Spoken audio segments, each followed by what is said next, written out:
Milí internetoví diváci, vítam vás pri 4. dieli v rukách Igora Novosada. Ďakujeme za pozornosť, ktorú nám venujete. Dnes pre vás pripravujeme ďalšiu zmenu, mamičku Dášku. Ja sa osobne veľmi na to teším, lebo má veľmi pekné vlasy. Budeme s tým robiť vyslovene zázraky, máme úplne voľnú ruku, takže sa pustíme do práce, začíname.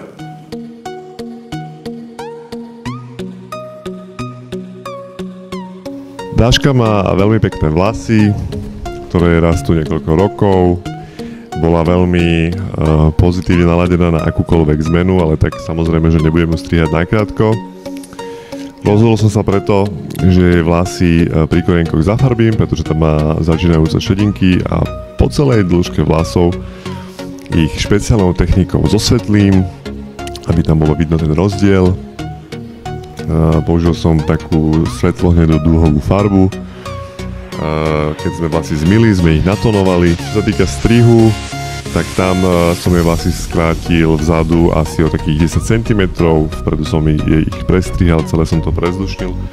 No a vlasy som zámerne natočil, lebo chcem, aby mala vlasy s takým veľkým objemom a také krásne padavé vlny.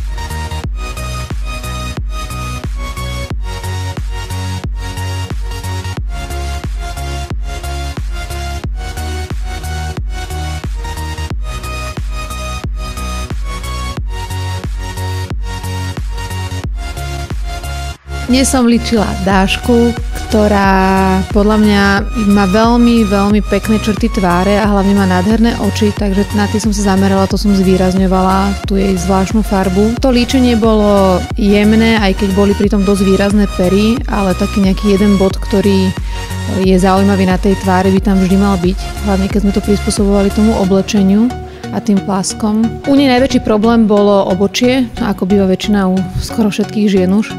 Takže tam som vytvarovala obočie a to dalo hneď tej pleti úplne iný nádych a celkový výraz tej tváre a rozsvietilo jej to tie nádherné oči, ktoré som v takom bronzovo-hnedom odtieni ešte viac zvýraznila.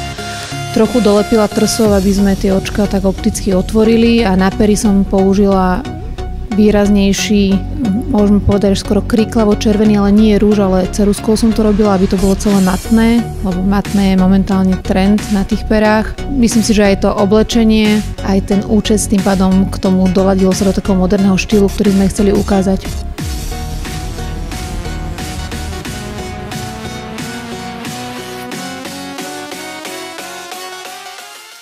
Vážení internetoví diváci, máme tu záver 4. dielu internetovej show v rukách Igora Novosada. Musím veľmi pekne poďakovať mojej asistentke Nikolke, ďakujem. Zuzke Šutiakovej z Make-up Studia, samozrejme našej adeptke Dáške. Takisto pozdravujem Zuzky z butiku Zuzo, ktoré zase nemohli k nám dojsť. Vaše fotografie nám posielajte na stále známy e-mail.